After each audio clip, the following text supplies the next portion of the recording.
So I think obviously analytics is a big space. It's going to define the next 15, 20 years of how world shapes up.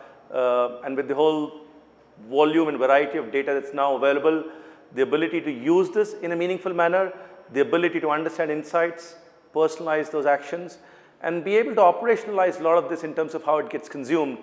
The combination of all of this is going to differentiate the areas where there's going to be adoption of analytics-driven actions. And that's where I think the whole program that REVA University has put together is very interesting. Clearly, we need programs like these to help professionals invent themselves, reinvent themselves, relearn, pick up new tools, techniques, understand the business context of what can be done.